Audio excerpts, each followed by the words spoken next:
Hello N-Scale Revivalists. Let's talk about track, specifically pre-ballasted track, not this stuff like Pico, Atlas, Tricks that you're all very familiar with, but actually a pre-ballasted track as in Kato and Fleischmann. Fleischmann track offers very high quality, very well detailed track with very realistic rail and tie designs. The ties are a little bit more spaced out than Kato, for example, but are fairly close to the prototype in terms of appearance. All of their motorized things can be run manually or with the additional point motors added. So these actually just clip on, which is really cool. The black ones I think are slightly different or more up-to-date models, and as you can see on the points on the motorized, it's a 3-wire operation, so slightly different in terms of wiring to the 2-wire.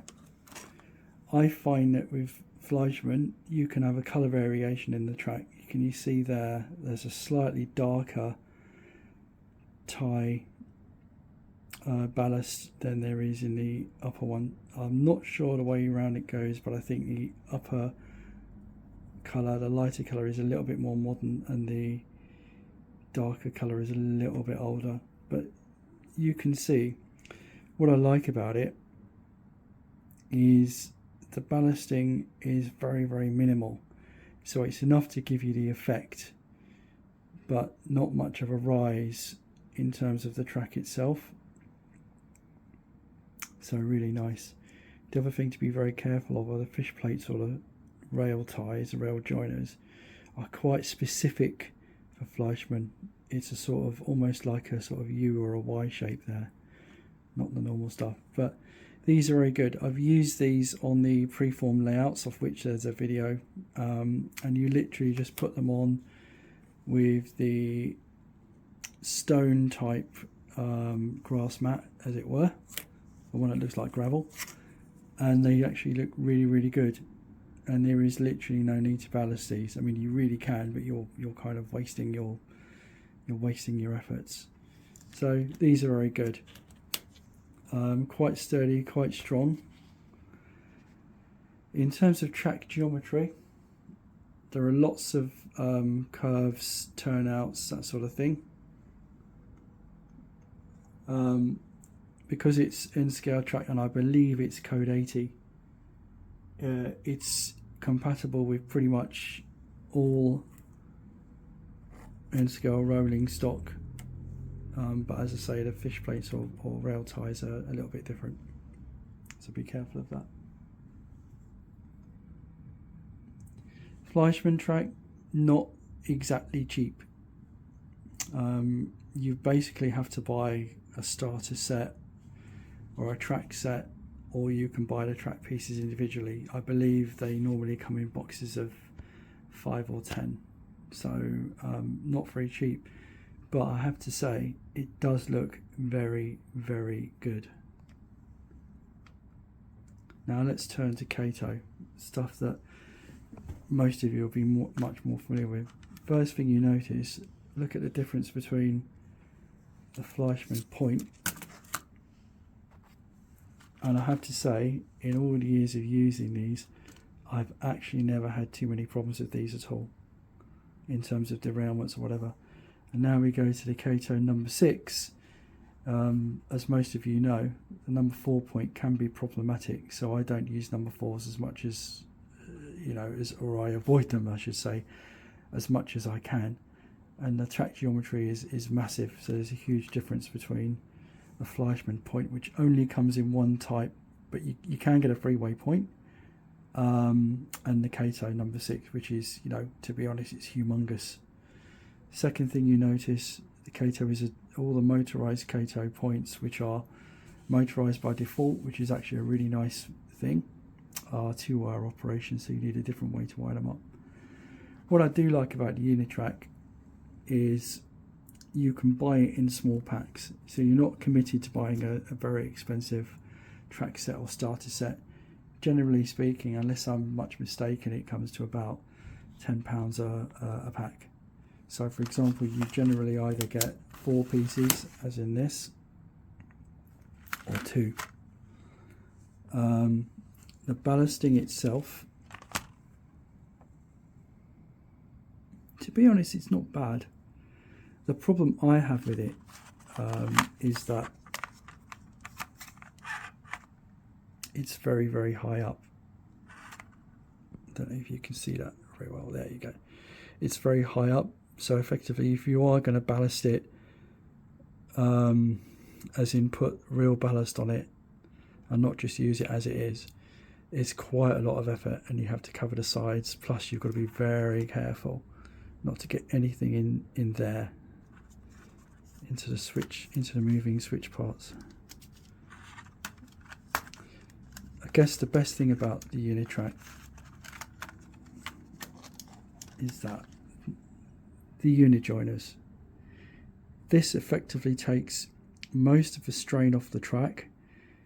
You can use Kato track really, really nicely for testing any sort of layout. It's very easy to take apart. It doesn't really damage the track, and at the worst case scenario, if these become damaged, you just basically pull them off with a pair of pliers and replace them. And a pack of unit joiners, I think you get 20 in a pack, it's not very expensive at all. So because what you tend to find is the actual metal part can over time can become opened up a bit, which is exactly what would happen with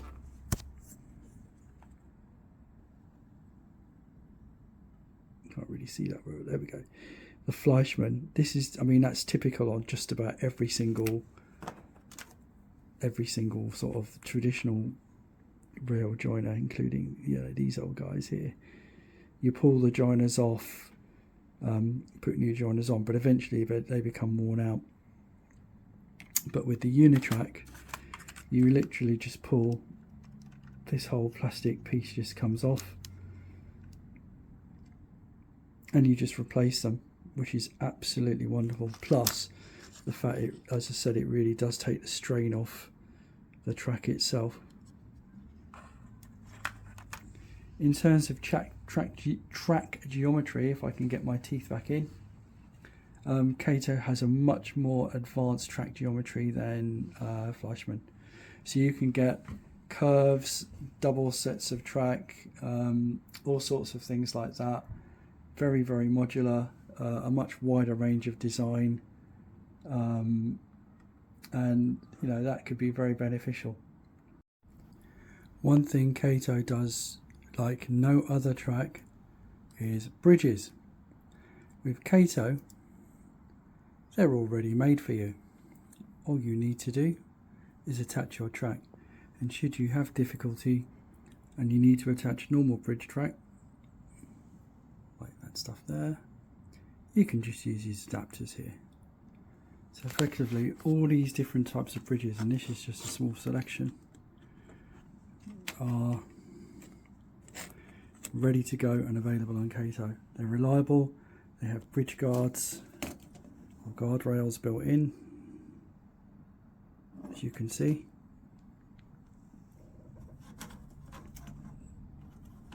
And they're really, really good. They do look good.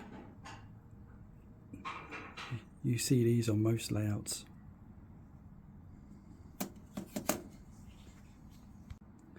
Again, I believe it's code 80 track, unless I'm much mistaken. So in terms of end scale, it's ever so slightly bigger than it should be in terms of the rail height, but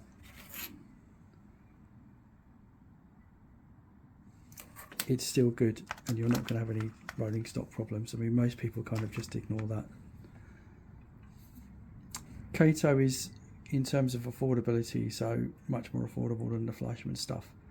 You can buy it in smaller pieces. If you're not based in Europe, the Fleischmann stuff is going to be, to be honest, it's probably going to be horrendously priced, but it does look good. Plus, if you're very tight for geometry, I mean, look, there's a double slip, whereas, as you know, the Kato double slip is massive. It's it's like a scissors thing. So these can be much smaller, and as I say, I've never really had a problem with these at all. They're extremely reliable.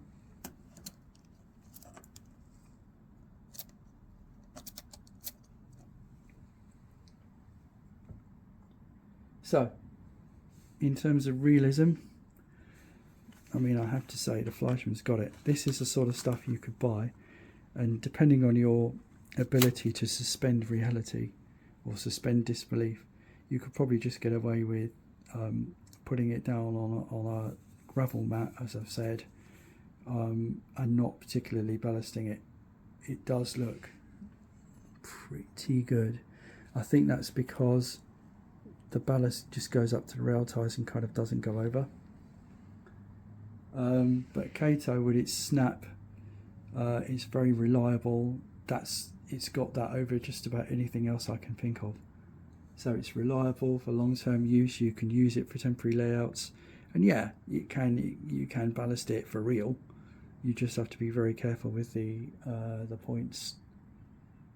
So those are my thoughts. European versus Japanese. I don't know, guys, what do you think? I mean, I like them both.